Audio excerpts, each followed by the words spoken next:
Esta bola incandescente es la Tierra hace casi 4.000 millones de años, tal y como la imaginan los científicos. Un gigantesco asteroide fue la causa de esta desolación.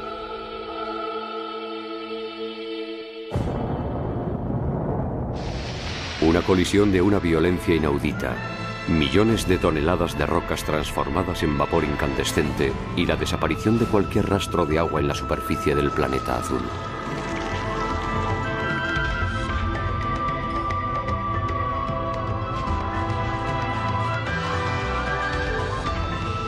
Poco a poco vamos descubriendo la increíble violencia que ha ido conformando la historia de nuestros orígenes.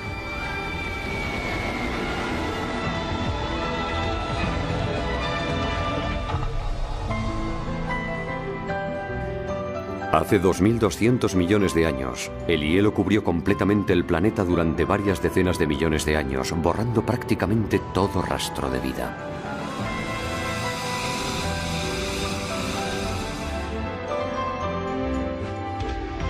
Luego, volvió a aparecer el fuego, hace 250 millones de años. Erupciones que desarrollaban un calor excepcional, procedentes de las profundidades de la corteza terrestre, rediseñaron nuestro mundo, causando la desaparición de más del 90% de los seres vivos.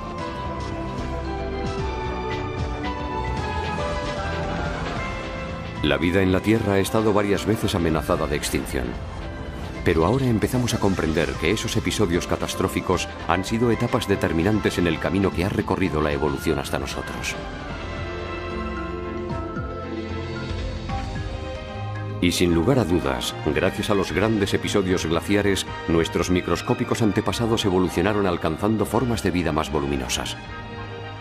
Ciertas teorías afirman que fue el violento episodio eruptivo lo que obligó a nuestros viejos antepasados a proteger a sus pequeños en los vientres maternos. Lo que somos en este planeta se lo debemos a las sucesivas estrategias que la vida ha desarrollado para sobrevivir a los diferentes cataclismos que han devastado el planeta.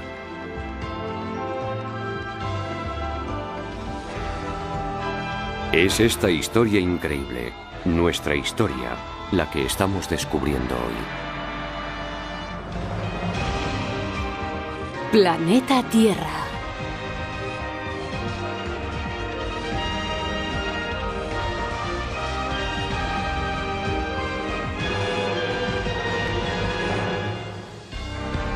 La Odisea de los Orígenes.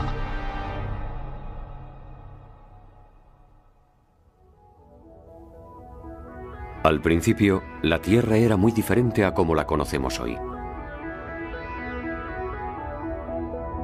Aquí la vemos hace 4.600 millones de años. Está rodeada de una espesa capa de nubes.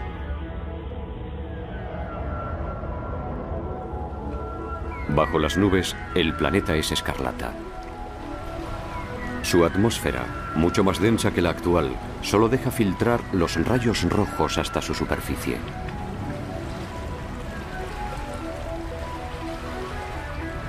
Aún no existe ningún continente. Está cubierta casi en su totalidad por océanos.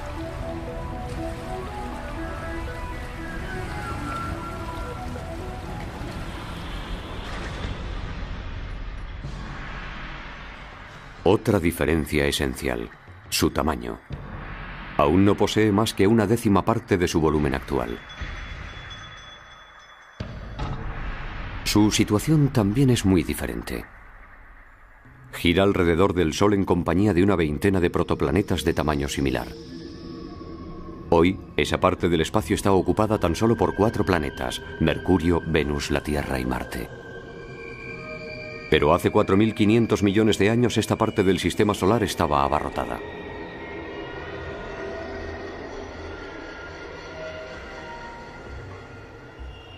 Pero, ¿cómo se convirtió la Tierra en el planeta azul que conocemos hoy? Gracias a las supercomputadoras del Observatorio Astronómico Nacional de Japón, el equipo del profesor Eiichiro Kokubo ha conseguido reconstruir la historia de esta metamorfosis.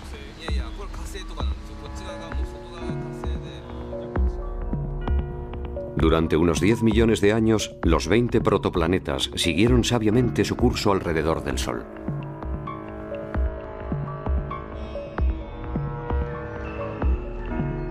Pero un día, el efecto combinado de sus fuerzas gravitatorias comenzó a perturbar sus órbitas, provocando las primeras colisiones. Con la violencia del choque, los protoplanetas entran en fusión, engendrando un nuevo objeto cuyo tamaño es igual a la suma de los dos protoplanetas.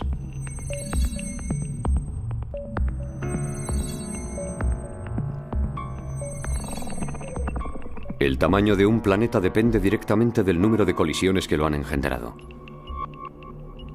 1 o 2 protoplanetas fueron suficientes para crear Mercurio. Para la formación de Venus hicieron falta 8.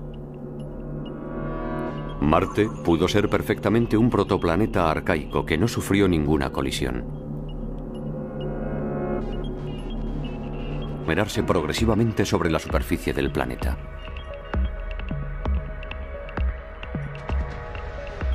Pero la colisión no se produjo de forma totalmente frontal, y algunos restos fueron proyectados todavía más lejos en el espacio, donde permanecieron orbitando alrededor del planeta durante mucho tiempo después de la colisión. Vistos desde la superficie, debían formar un inmenso cinturón, parecido a los anillos de Saturno.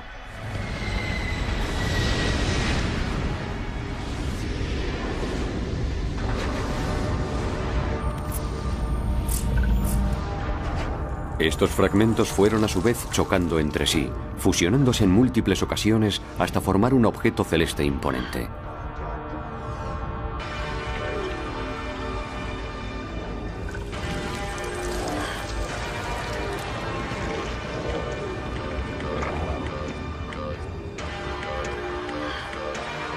El satélite de nuestro planeta fue producto de esos encuentros. Ahora nos resulta mucho más familiar. Es la Luna.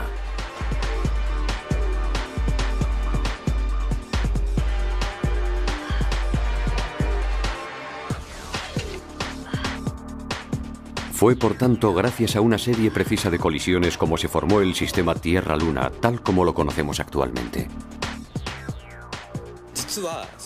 Si los protoplanetas hubiesen colisionado de forma diferente, el tamaño del planeta situado en la órbita que hoy ocupa la Tierra seguramente habría sido distinto.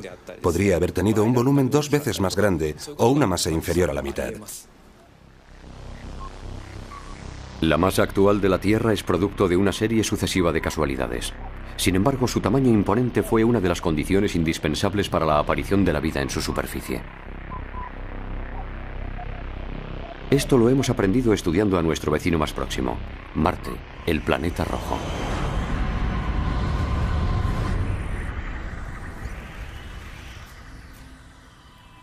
Las últimas expediciones espaciales nos han revelado que en algún momento de su historia, aquí había un océano. La distancia que separaba al planeta del Sol era a priori perfecta para hacerlo habitable. Pero Marte no creció durante su proceso de formación, y su débil gravedad no fue suficiente para mantener en su superficie una atmósfera densa y un océano.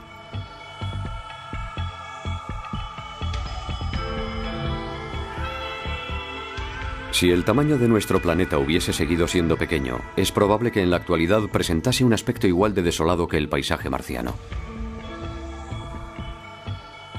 Pero la masa que adquirió la Tierra durante su crecimiento le dotó de una fuerza de atracción muy superior. Gracias a ella, ha podido conservar durante mucho más tiempo sus océanos.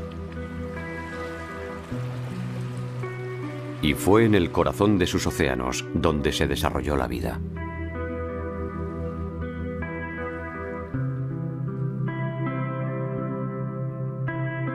Pero ¿a qué se parecían las primeras formas de vida que surgieron en la Tierra?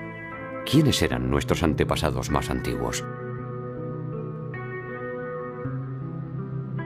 La respuesta a estas preguntas se encuentra en un país cubierto en un 80% de glaciares a lo largo de todo el año: Groenlandia.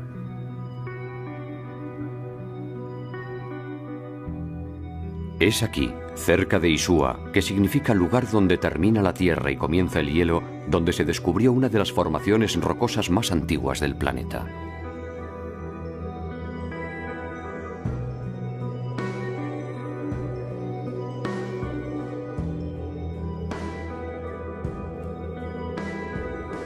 Este macizo tiene más de 3.800 millones de años. Descansa aquí, sobre una superficie de 4 kilómetros de anchura y 35 de longitud.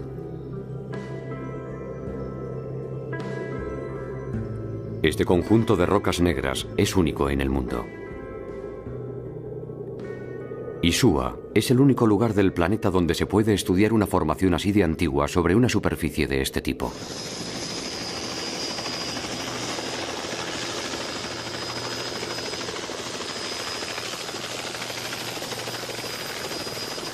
Es aquí donde se han descubierto los rastros de vida más antiguos que se conocen en la actualidad.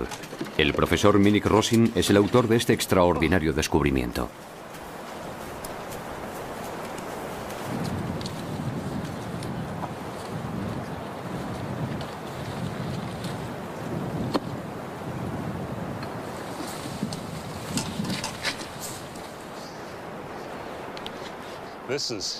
Aquí está la roca. Esto que estamos viendo nos retrotrae 3.800 millones de años en el tiempo, de forma que podemos comprobar cómo era entonces la superficie de la Tierra. En esta roca de aproximadamente 1 metro cuadrado, es la franja negra lo que monopoliza la atención de los científicos del mundo entero.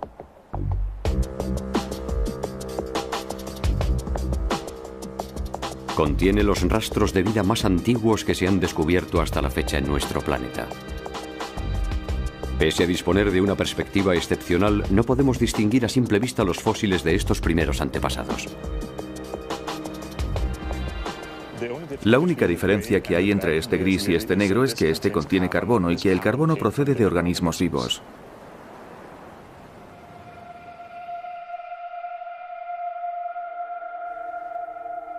El aumento del microscopio electrónico muestra la presencia de una cantidad de pequeños granos negros. Son partículas de carbono. Su análisis ha revelado que fueron sin duda los materiales de base con que estaban compuestos los organismos que vivían aquí hace 3.800 millones de años. Según el Dr. Rosin, debía tratarse de entidades que medían apenas 1/100ª de milímetro de longitud, muy parecidas a las bacterias de hoy.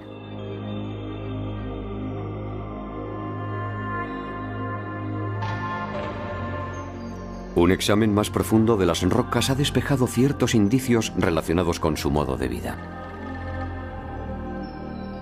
Estas numerosas líneas paralelas más oscuras que se distinguen sobre la superficie de la roca las produjo la acumulación de polvo y cápsulas de bacterias sobre el fondo marino.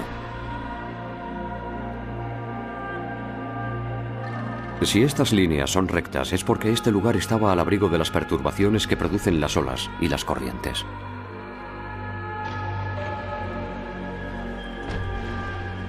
Hace alrededor de 3.800 millones de años, este lugar era un remanso de paz en el fondo del océano, a varios cientos de metros de la superficie y lejos de la costa. Y en las profundidades de este océano primordial ya se desarrollaban organismos que obtenían sin duda del agua del mar los nutrientes necesarios para su subsistencia, así como el carbono del que estaba formada su envoltura. Esta es la roca más antigua que podemos estudiar en la superficie de la Tierra, y al remontarnos con ella en el tiempo, comprobamos que ya entonces había vida. De modo que por mucho que nos remontemos en el tiempo, comprobaremos que siempre ha habido vida. Yo creo que la vida apareció en la Tierra hace aproximadamente 4.300 millones de años, desde que se formaron los océanos y se dieron las condiciones necesarias para su desarrollo. Estas huellas representan la forma de vida conocida más antigua de nuestro planeta. Son la impronta tangible de los orígenes de esta vida, que surgió en el corazón de un océano situado en un planeta lo bastante voluminoso para poder conservarlo. El principio de un largo periplo evolutivo que al cabo de 4.000 millones de años daría lugar al hombre actual. Pero aún faltaban muchas pruebas que superar. La siguiente gran amenaza vendría del espacio. Numerosos fragmentos, que nunca llegarían a alcanzar el tamaño crítico de un planeta, continuaban recorriendo el sistema solar. Y aunque la Tierra había adquirido una masa suficiente para que la vida se desarrollase en su superficie, su nueva fuerza gravitatoria había multiplicado también el número de asteroides a los que atraía. Y la energía que libera un objeto celeste al chocar contra la Tierra supera en mucho lo que somos capaces de imaginar. Nos encontramos en Arizona, en el paraje del Meteor Crater National Landmark, más conocido por el nombre de Crater Barringer. Este inmenso cráter de 1.200 metros de diámetro es el resultado de un impacto que tuvo lugar hace aproximadamente 50.000 años. Pero, ¿cuál era el tamaño del meteorito que se estrelló aquí?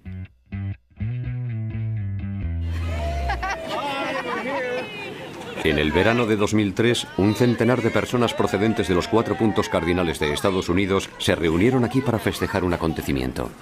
Okay, folks, everyone move about 10 paces to your right. Todos, miembros de la misma familia, se reunieron aquí para celebrar el centenario de la adquisición de este cráter por su antepasado común, Daniel Barringer.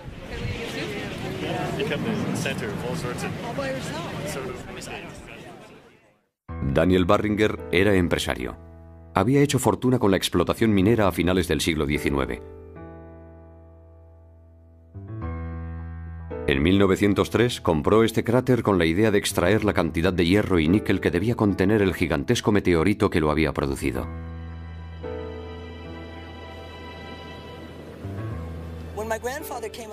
Cuando mi abuelo llegó al borde del cráter, supuso que el objeto que se había estrellado aquí debía ser al menos tan grande como el fondo del cráter. O sea que tendría más de 500 metros de diámetro. Para él, eso suponía millones de toneladas de níquel de un inmenso valor comercial. Una verdadera fortuna. Daniel Barringer decidió pues invertir una suma increíble, cerca de 10 millones de euros, para iniciar la prospección. Empleó todos los medios posibles para explorar las profundidades del cráter, pero a pesar de su empeño no encontró ni hierro ni níquel.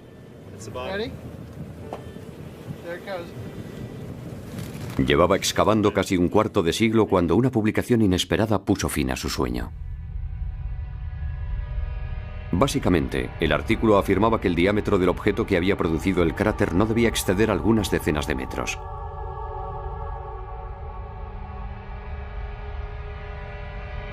La decepción fue amarga. Obligado a abandonar su proyecto, Daniel Barringer sucumbió a una crisis cardíaca poco tiempo después. Creo que yo habría cometido el mismo error. Dadas las dimensiones de este cráter, uno imagina automáticamente que el meteorito debía ser enorme. En realidad, el impacto de un meteorito del tamaño de esta red habría sido suficiente para producir este inmenso cráter de más de 1 kilómetro de diámetro.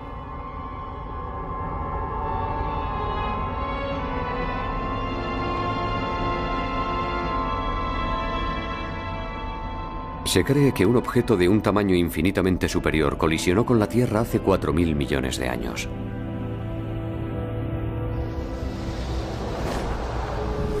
Un asteroide de un diámetro 10.000 veces superior al del meteorito Barringer, cuya masa debía ser 1 trillón de veces mayor.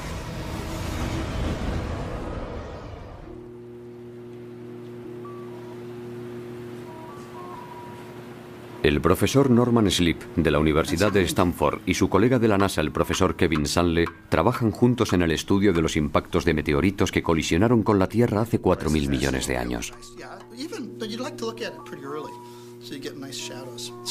Pero la intensa actividad tectónica de nuestro planeta hace mucho tiempo que borró de su superficie el más antiguo de sus cráteres.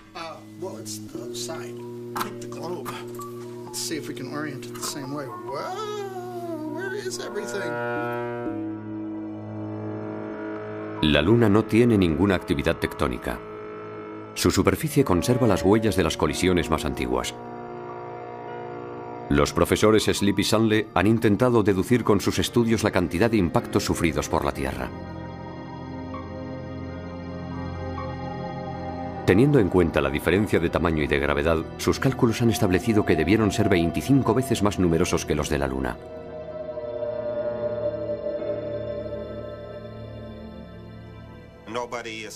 Nada marca la trayectoria de los asteroides que colisionan con los planetas.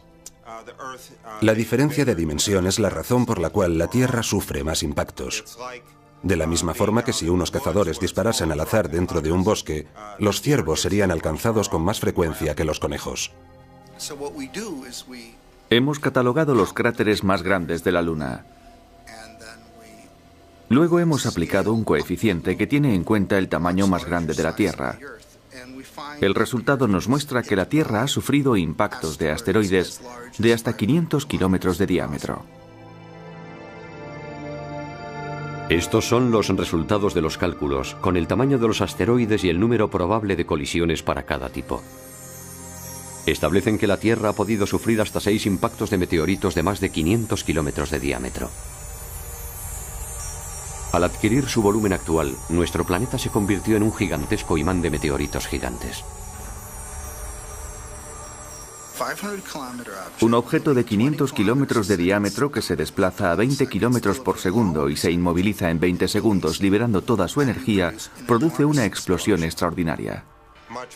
En aquella época, un microbio tenía más posibilidades de sobrevivir instalándose en Marte que en la Tierra.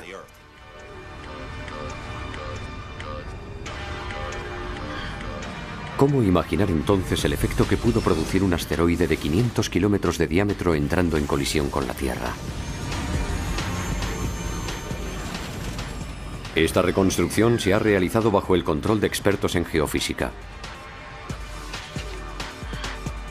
Para facilitar la comprensión de las proporciones, la Tierra se ha representado tal y como la conocemos en la actualidad.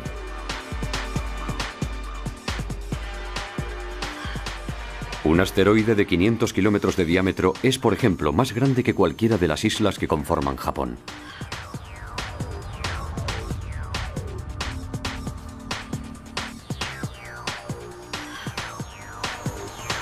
El punto de impacto estaba situado en pleno Océano Pacífico, entre Japón y Australia.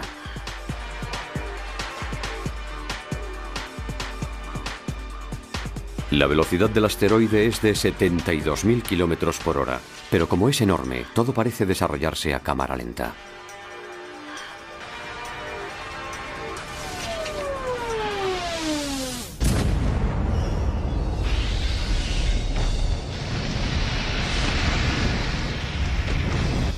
Por el efecto del impacto, la corteza terrestre de una decena de kilómetros de espesor se despega del manto, produciendo lo que se conoce como un crust tsunami, un maremoto de la corteza terrestre. La fina película blanca son los 4.000 metros de profundidad del océano.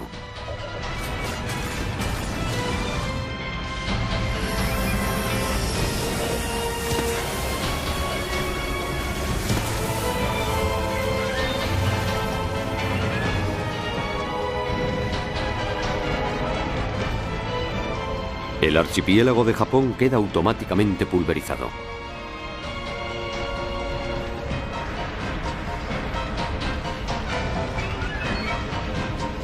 Trozos gigantescos son proyectados más allá de la atmósfera a varios miles de kilómetros de la superficie antes de volver a caer sobre la Tierra produciendo el efecto de bombas de una gran potencia.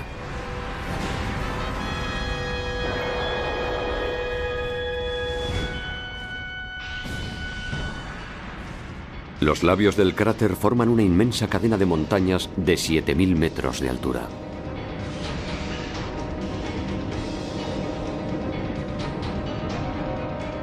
El propio cráter es un golfo de 4.000 kilómetros de diámetro.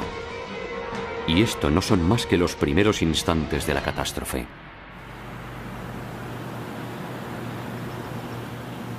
Para reconstruir el proceso de la catástrofe, los científicos han recurrido al banco de datos de colisiones más grande del mundo, el de la NASA.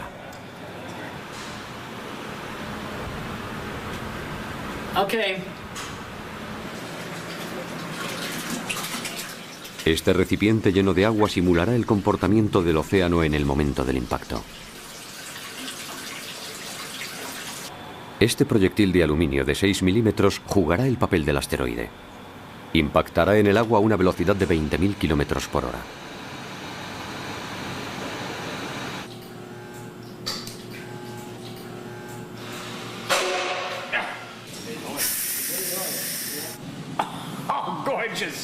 Joe, that is gorgeous.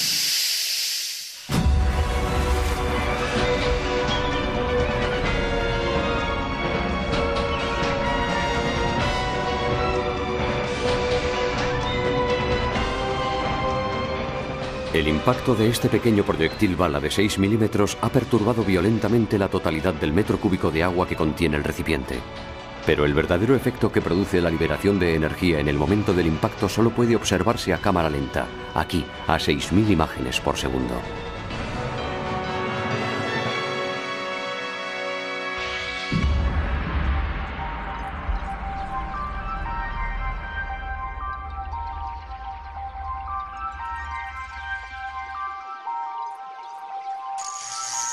En el momento del impacto, la bala queda frenada instantáneamente.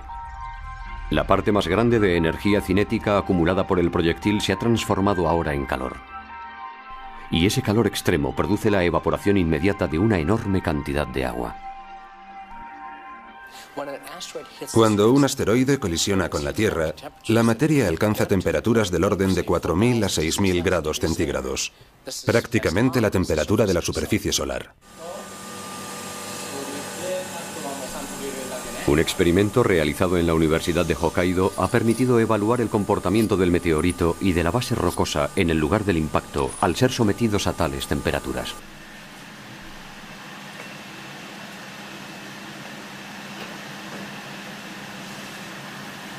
Este trozo de roca de unos 5 milímetros de diámetro tiene una composición similar a la de los meteoritos. Este aparato va a aumentar progresivamente su temperatura en el vacío a más de 2000 grados.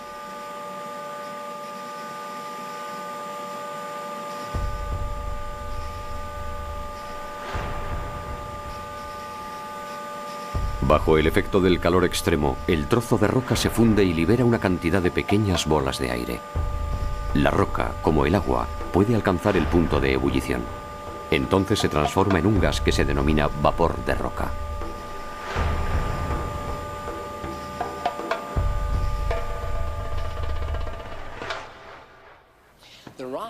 Al producirse el vapor de roca, este se dilata a una velocidad extremadamente alta, tan rápido que podría terminar cubriendo todo el planeta. La consecuencia del impacto de un meteorito no es solo el cráter o la zona del impacto, es principalmente el calentamiento que provoca dentro y alrededor de la atmósfera. Es ese calor lo más destructivo.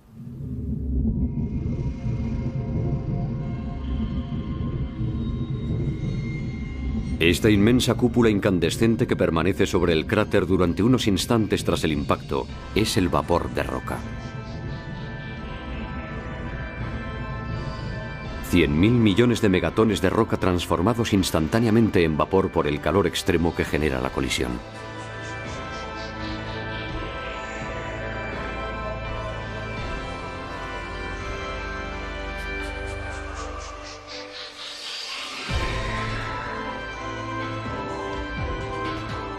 Tras inflarse formando una cúpula, esta masa de vapor de roca se aplana y se expande a gran velocidad en todas direcciones.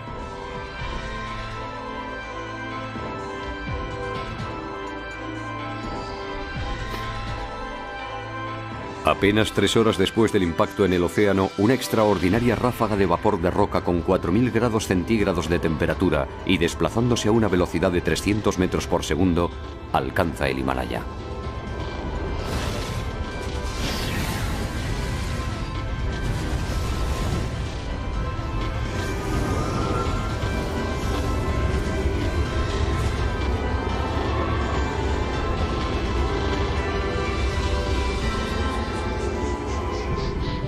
El vapor de roca alcanza ahora la Amazonia, en las antípodas del lugar donde se produjo el impacto.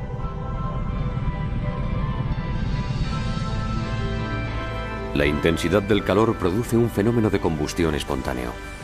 En un abrir y cerrar de ojos, la jungla se convierte en un océano en llamas.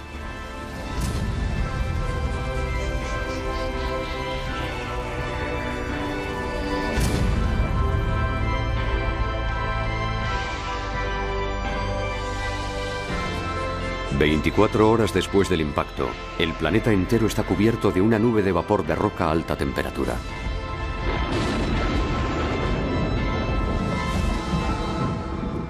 Esta nube cubrirá el globo terráqueo durante cerca de un año.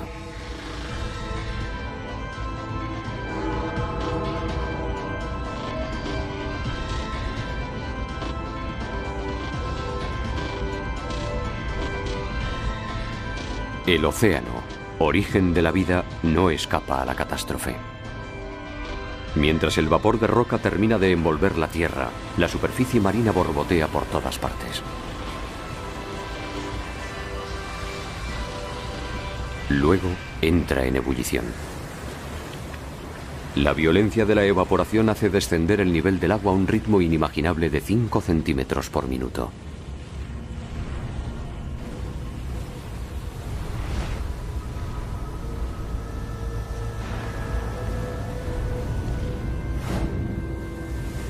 El agua del mar desaparece por completo.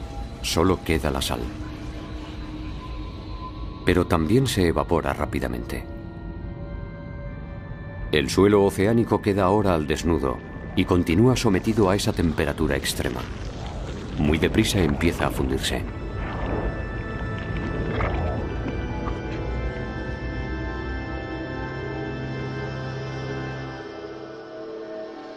Tan solo un mes después del impacto, este es el aspecto que mostraría la Tierra bajo su mortaja de vapor de roca.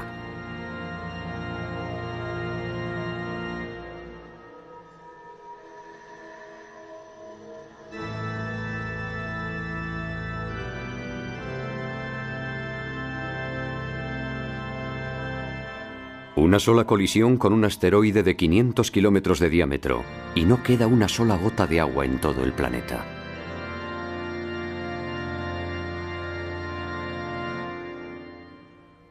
Cuando se produjo aquel acontecimiento, debió erradicarse toda forma de vida de la superficie del globo.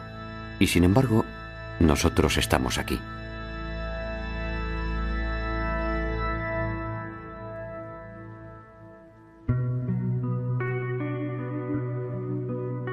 Durante mucho tiempo se ha creído que cada episodio de evaporación total había provocado la extinción de la vida y que ésta había vuelto a desarrollarse desde el principio.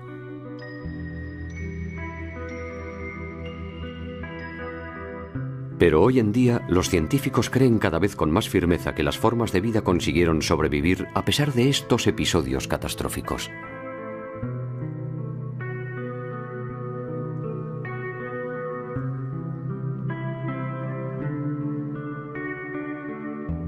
Un reciente descubrimiento llevado a cabo en Nuevo México apoya esta teoría.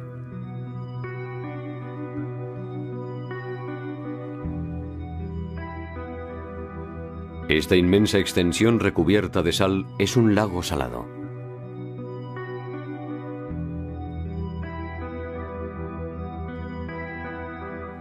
Hace 250 millones de años, esta región estaba ocupada por el mar. Un levantamiento del zócalo rocoso secó la zona. El agua desapareció, pero la sal permaneció. Un investigador lo ha considerado una versión reciente de un episodio de evaporación total y se ha dedicado al estudio de su impacto sobre los microbios presentes en aquella época. El profesor Russell Brilland es microbiólogo en la Universidad de Westchester. Ha descubierto que el lugar donde se encuentra un depósito de basura nuclear, situado en las proximidades del lago salado, ofrece las condiciones ideales para realizar sus investigaciones. Aquí, en refugios subterráneos, se depositan los guantes, las herramientas y otros objetos contaminados que se han utilizado durante la fabricación de armamento nuclear. Estos restos se depositan en el centro de un lecho de cristales de sal de casi 1000 metros de espesor que se formó cuando se secó el mar.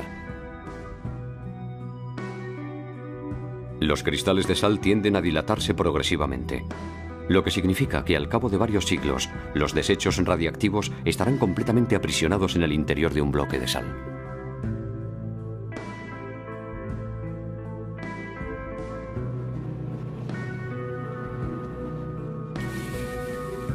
Si la sal puede aislar los desechos nucleares, es posible también que antiguos microorganismos se encuentren aprisionados dentro de ella. Dejándose llevar por esa intuición, el profesor Brilland comenzó a examinar los cristales accesibles de las profundidades de estas instalaciones.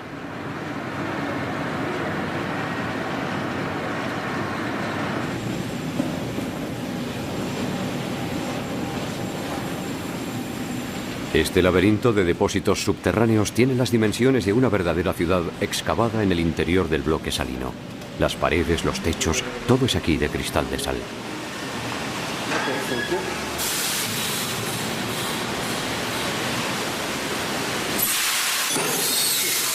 Cada sector está aislado por un sistema de puertas automáticas. El profesor Brilland toma sus muestras en los diferentes sectores de este laberinto. Material no le falta. Hay cristales de sal por todas partes.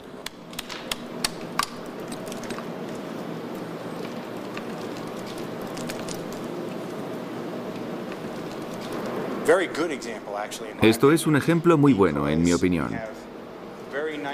Porque aquí podemos ver franjas y estrías muy visibles, representando cada una de ellas una gota muy pequeña del océano pérmico, prisionera en este cristal desde hace 200 millones de años. Para él, cada uno de estos cristales es tan precioso como un diamante. En el interior pueden distinguirse minúsculas inclusiones líquidas. Son gotitas de agua de mar, prisioneras desde la cristalización de la sal hace 250 millones de años. Están completamente aisladas del mundo exterior debido a la extrema solidez de las paredes. Haciendo un minúsculo agujero en este cristal, el profesor Brilland ha extraído cuidadosamente su contenido, y el análisis de la muestra le ha conmocionado. Ha descubierto microorganismos perfectamente formados.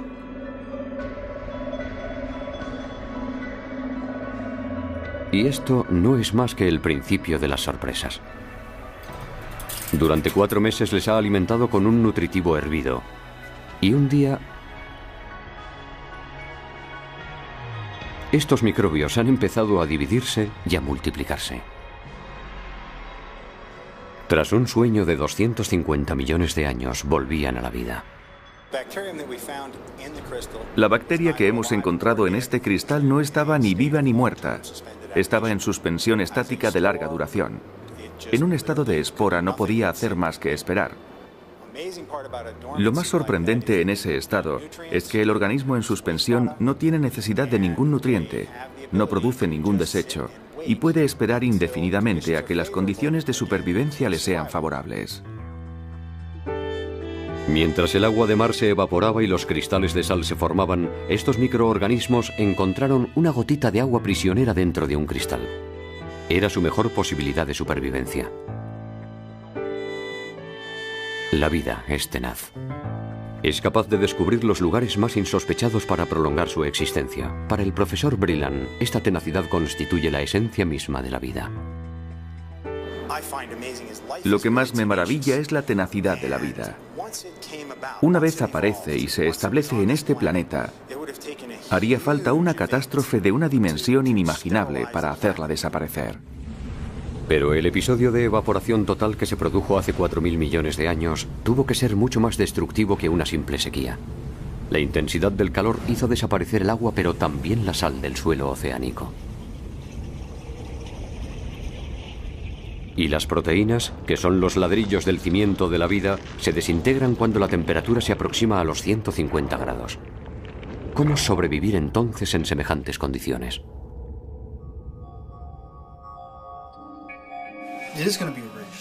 El equipo del profesor Sleep ha descubierto una solución inesperada para este problema. Un hábitat enterrado a mucha más profundidad que los cristales de sal.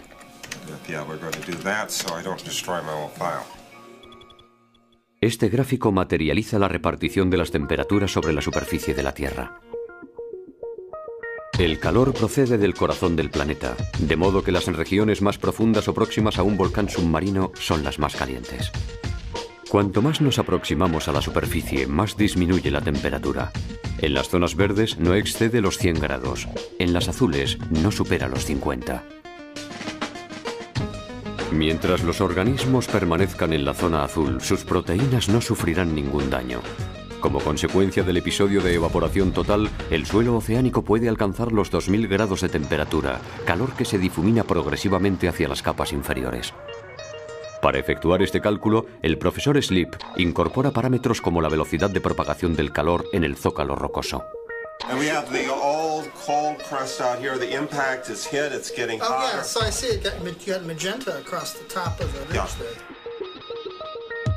El calor se difunde lenta pero indefectiblemente, al ritmo de 1 metro por año.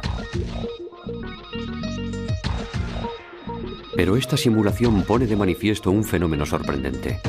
Solo las zonas próximas a la superficie parecen sufrir un aumento de temperatura. Durante los 10.000 años posteriores al impacto, siguen quedando regiones azules. Cualquier organismo que viviese a 1 o 2 kilómetros bajo tierra estaría razonablemente seguro. El impulso del calor no dura tanto como para poder alcanzar esas profundidades. Es el mismo fenómeno que ocurre cuando asamos un trozo de carne. No podemos asarla en 1 minuto. Aunque sometamos el exterior a una gran temperatura, el interior permanece frío.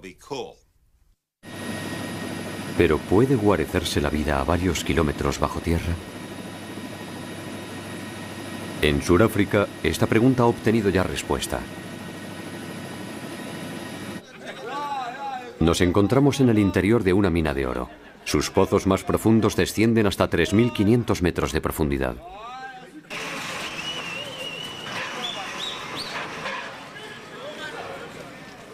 $400 toneladas de oro se extraen cada año de las minas surafricanas por un valor de mercado de 4.000 millones de euros.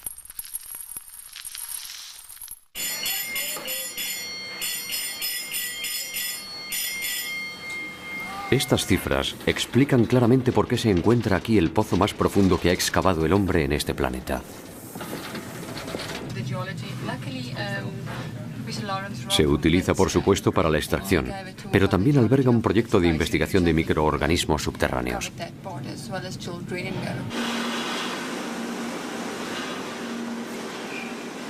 Antes de la construcción de este pozo, se creía que el mundo de las profundidades era exclusivamente mineral.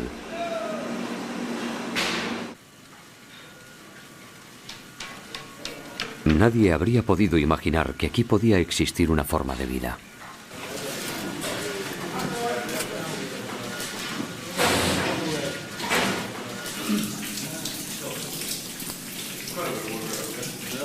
A esta profundidad es esencial verificar constantemente los niveles de metano.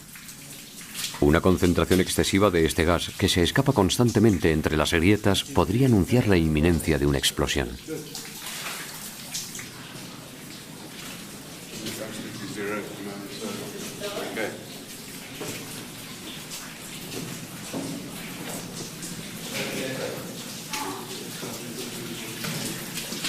En lo más profundo de este mundo de silencio y tinieblas, estos investigadores han descubierto huellas indiscutibles de vida.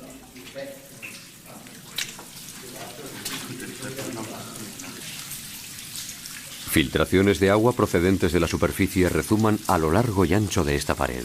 Está recubierta de una espesa película blanca y negra, un tapiz orgánico compuesto de diferentes bacterias. Su análisis ha revelado la presencia de especies totalmente desconocidas en la superficie. Sin embargo, están equipadas con genes que las predisponen a realizar una respiración oxigenada, lo que parece absolutamente inútil en su hábitat actual.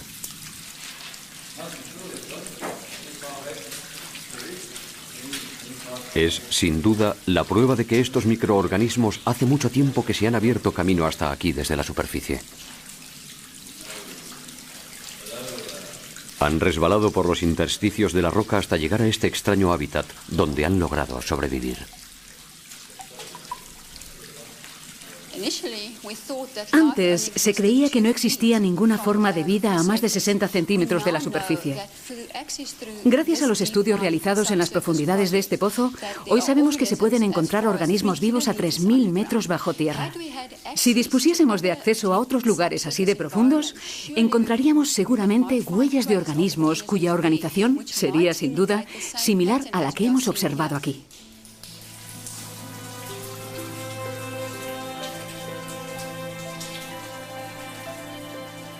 El mundo subterráneo ha sido, sin duda, la gran reserva de la vida.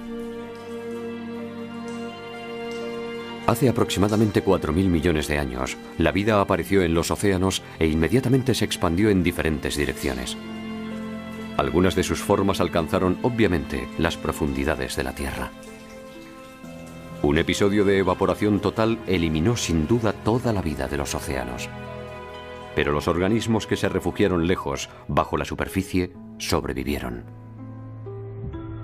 No cabe duda de que la Tierra se transformó durante un tiempo en una bola incandescente.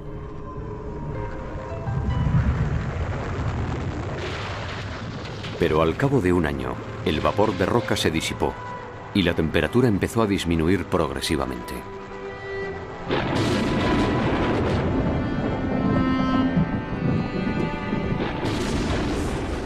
Mil años después, el agua evaporada de los océanos volvió finalmente a condensarse en forma de lluvia y cayó sobre la Tierra a un ritmo de 3.000 milímetros por año.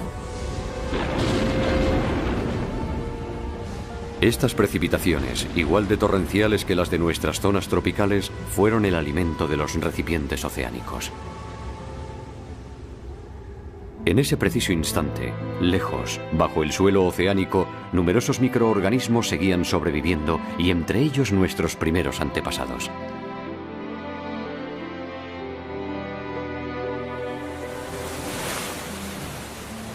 Durante más de 2.000 años, la lluvia continuó cayendo intermitentemente y el océano se llenó de nuevo.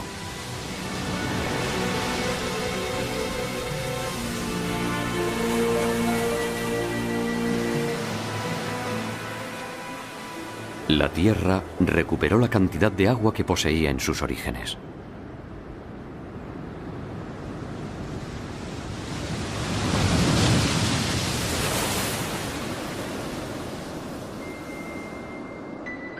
Un nuevo mundo oceánico resurgió en la superficie del planeta.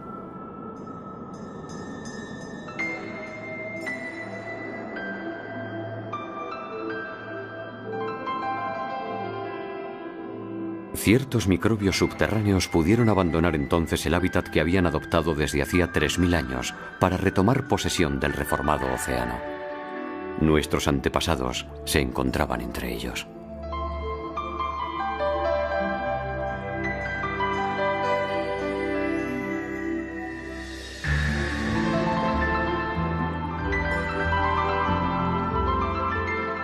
Pese a su talla microscópica, se lanzaron al asalto de aquellos nuevos espacios. Y haciéndolo, volvieron a poner en marcha la gran ruta evolutiva que al final de un viaje de 4.000 millones de años llegaría hasta nosotros.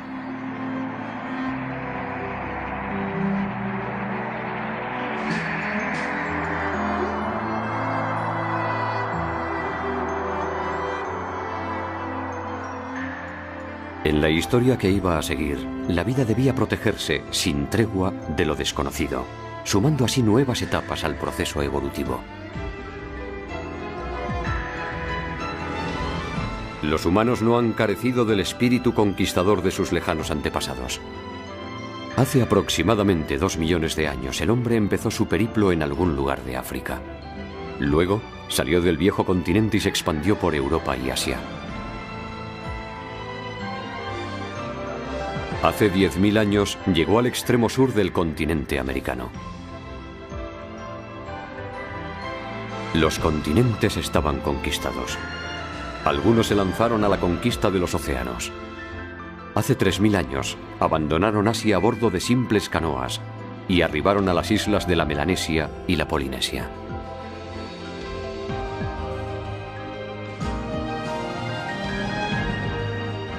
Hace 1000 años llegaron a Hawái, la isla de Pascua, Nueva Zelanda y el conjunto de archipiélagos del Pacífico. Todas las tierras que habían emergido en el planeta estaban habitadas por el hombre.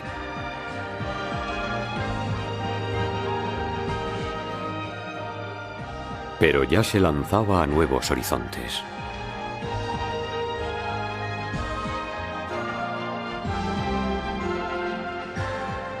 Los seres humanos llevamos sin duda inscrito en nuestros genes la obstinación de las primeras bacterias que sobrevivieron al episodio de la evaporación total, esa fuerza irreprimible de la vida que nos empuja siempre a llegar más lejos.